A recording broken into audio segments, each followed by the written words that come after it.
discussing various difficulties of barter system. Today we are here to discuss about meaning and definition of money. As I told you, money was not being introduced immediately. It was being introduced gradually after various stages, right? So once the money was being introduced, the next job was to define it. So there were different controversies given to us by different economists. They tried to define money in their own way, but as such, none of the economists were able to give us a precise, the most acceptable definition of economics. So finally, they decided to define money in two categories. The first was a legal definition of money, and the second is a functional definition of money. So when we are going to discuss money as a legal part, here we are here to understand that money is nothing, money is a legal tender. Students, you all have seen during demonetization that overnight we got instructions 500 rupees not to be accepted as a medium of exchange anymore, 1000 rupees not to be accepted as a medium of exchange anymore. Why? And we were supposed to follow those instructions. Why? Because it was legally declared. So whatever is legally declared in that particular country to be accepted as a medium of exchange, that is to be called as a money. Because money is to be whatever we are going to use as a medium of exchange. What is the key word over here? That is a medium of exchange. We need something for exchange. So whatever we are going to use this something as a medium of exchange, it is to be called as money. And who is going to finalize it? Who is going to settle that which thing is to be accepted as a medium of exchange?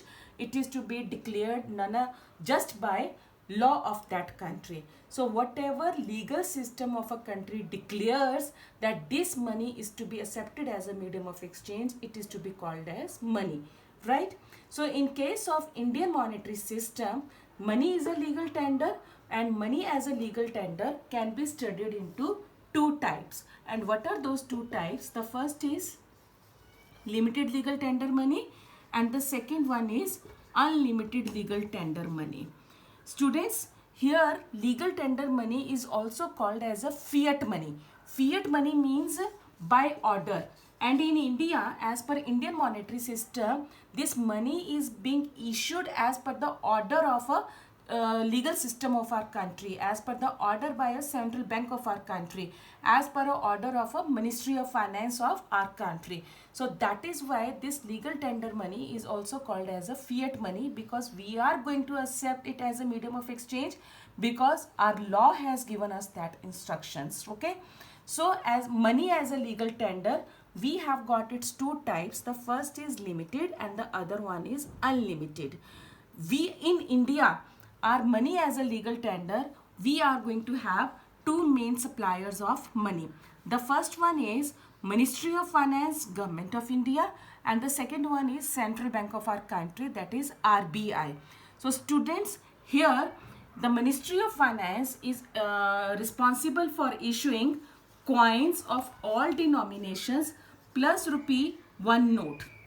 So whatever is being issued by Ministry of Finance, that all fall under the category of limited legal tender money. Why it is to be called as a limited legal tender money? Because in the form of coins and rupee 1 note, you can accept money as a medium of exchange to the extent of rupees 1000 only, as per Indian monetary system. If you are going to get your payment in the form of coins more than 1000, you have got a legal right. You can sue that person in the court that no, I don't want to have any more coins, I don't want to have any more chiller, I need to get in a currency notes. But that is beyond 1000. So up to rupees 1000, you are going to have acceptability of money as a medium of exchange in the form of coins. And that is why, because this limitedness is over here, that is why it is called as a limited legal tender money. And who is going to take care of this chapter? This is going to be taken care of by Ministry of Finance, Government of India. And the other side, we have got currency notes. Currency notes of all denominations, right? So these currency notes, who has got the authority to issue them? It is RBI. RBI is our central bank. So because it is unlimited, so in the form of currency notes, you can use them to any extent as a medium of exchange. The other party has no legal right to say no. Whether you make the payment in the form of small denomination or you make the payment in the form of large denomination, he doesn't have any right to say no, legal right to say no. He has to accept it. So money as a legal tender, money as a medium of exchange is whatever the law of that country declares. And as a legal tender, we are going to have its two types. The one is limited and the other one is unlimited. Limited by Ministry of Finance and unlimited by Monetary Authority, that is your RBI. After this, we have got functional definition of money. In the form of functional definition of money, we have a best definition given to us by Professor Crowther. Who is the one? It is by Professor Crowther. What does he say? That money is to be whatever is to be accepted as a medium of exchange, and we are going to accept it because we need to make a payment. Okay, so that is to be accepted as a money. And there is another one economist that is to be known as a Professor Volcker. As I told you that it is very difficult to define money because money doesn't have any shape, any color, any size. So Professor Volcker, in one line, a very good definition is given by him. He said money is nothing. Money is what money does. Money is what money does. Money is nothing. Money is what money does. We may make use of money for a good purpose. We make use of money for a bad purpose. So money is what money does as a medium of exchange. So this is a functional definition of money. Whatever functions is being performed by money, that all comes as a functional definition of money. Students, after discussing about legal definition and functional definition of money, their next thing comes, what are the features of money? So what do we consider? What the type of features should be there to accept something as a money?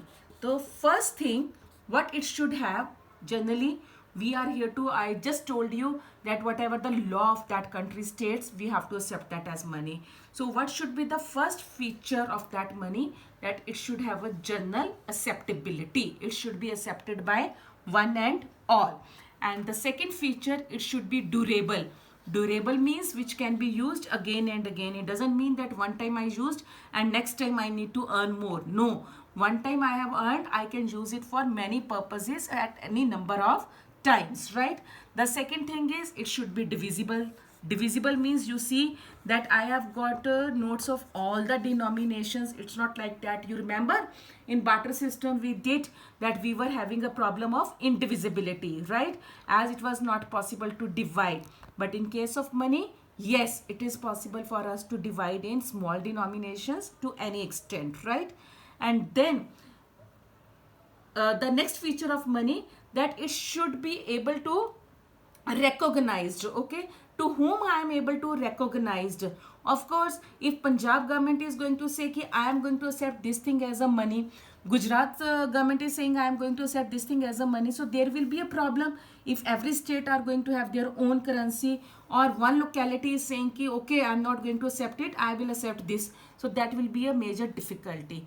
So in order to have a proper understanding that yes, what and which type of thing is to be called as money, it has to get a legal permission. And considerability means recognition. I am should be able to recognize that a note with the picture of a father of nation, that is Mahatma Gandhi, and then we have a sign of a RBI governor. There are proper attributes, properties of our Indian currency, and we can easily differentiate ki yes, it is an Indian currency, or it is an American dollar, or it is Canadian dollar.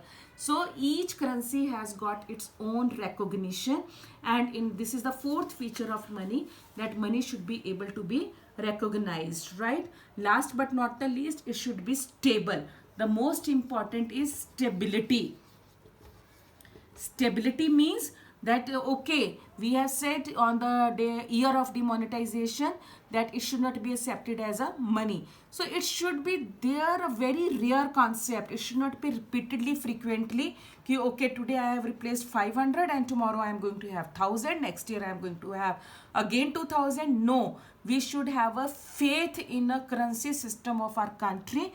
There should be a kind of stability. So this is all about the features of money.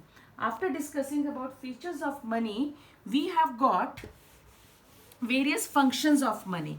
So in order to cover various functions of money, we have to recall our difficulties faced by barter system. Students, you remember that we were having 5 difficulties of barter system. So all these 5 difficulties were overcome by money in the form of 2 functions, which is to be taken as a primary function and secondary function. Under primary function, we were having 2 major functions. That is, money is to be accepted as a medium of exchange and measure of value, right? And in secondary function, we have standard of deferred payments, and then we have a store of value, and last is transfer of value. You remember, these were the 5 difficulties of barter system. So money has accepted or money has overcome those 5 difficulties. The first difficulty was double coincidence of wants. That was overcome by money as a medium of exchange. The second difficulty was measure of value. It was not possible in barter system. It's possible in case of money because we have everything over here. And as a secondary function, deferred payments. Yes, it was not possible in case of barter system as there was a storage facility. But here we have a banking, so it's possible. We can have a storage facility again because we have a presence of banking. And transfer of value. Yes, we can easily transfer money from one place to another because now money has got its recognition, money has got its portability, money has got its durability as well as stability. Thank you.